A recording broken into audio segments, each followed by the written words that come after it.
Hey guys, welcome to another episode. I've got something pretty special here that I wanted to share with you guys.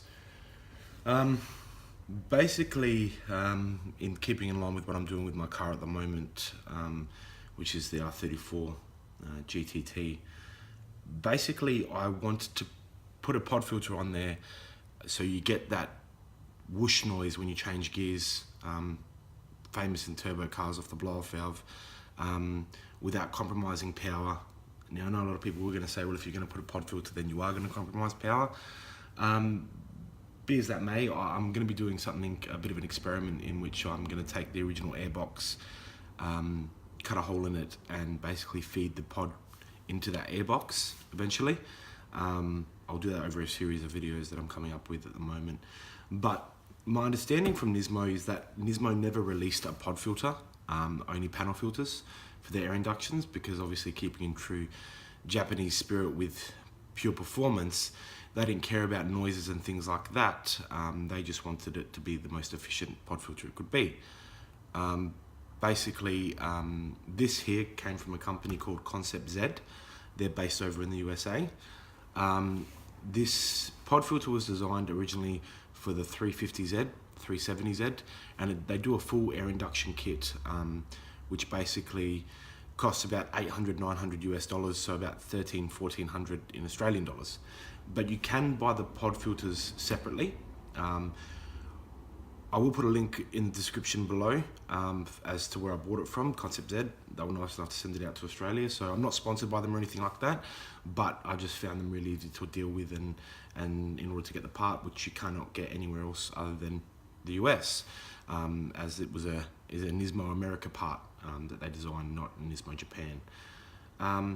So without further ado, I guess I'll unbox this for you guys so you can see what I'm talking about.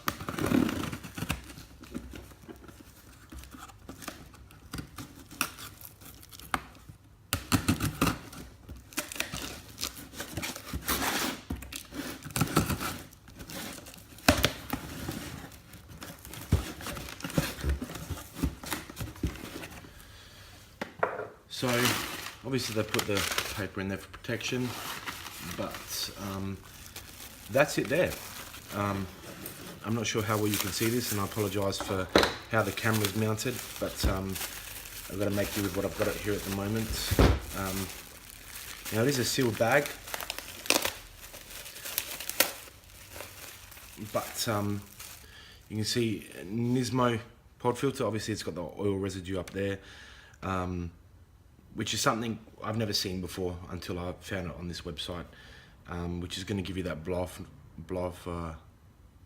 sound when you change gears.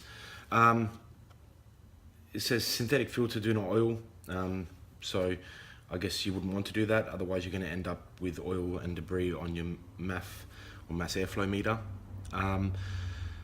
Pretty much that's it there, and again, I'm not sure whether you guys can see it or not, and I do apologise for the camera, but it's all I've got at the moment.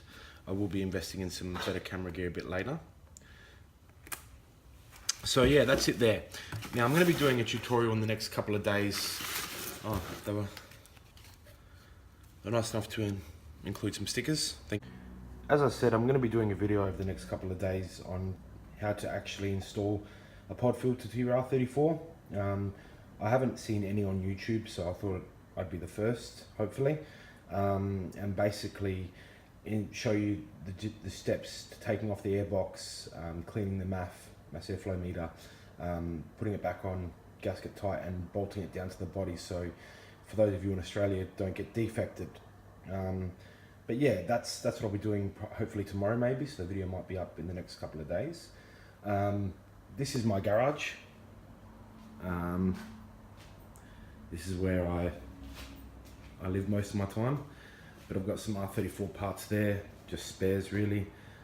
And there's my flag in the background. This bumper bar here is the Nismo Aero kit that came with the R34 Series 1s when they first got released from Japan. They're really hard to get a hold of at the moment, and a genuine one will set you back probably around about $1,500 Australian, if not more. Yeah, unfortunately my MR2 is my holding bay at the moment because I'm a bit short for room. But I will be doing some work on the MR2, and I know a lot of guys are going to say out there, oh, why have you got the bump bar resting on the MR2, you're damaging it. Well, the paintwork on the MR2 is actually really bad at the moment. It was involved in a hailstorm and it just looks like crap, if I'm honest. So look, I'm eventually going to be doing a full respray on that too, eventually. But yeah, just more car parts really. I do have a Nismo exhaust over here, which will be going onto the car soon, and that's great. And yeah, this is some racing seats for the MR2. They'll be going on shortly, and that's a spare airbox for an R34 that I had from an old car, my first 34 actually. So I'll be doing the experiment with that one there. Again, thanks guys, let me know if you liked the video. I'm sorry there hasn't been much DIY, but I've just been really busy. Take care, and I'll see you guys soon.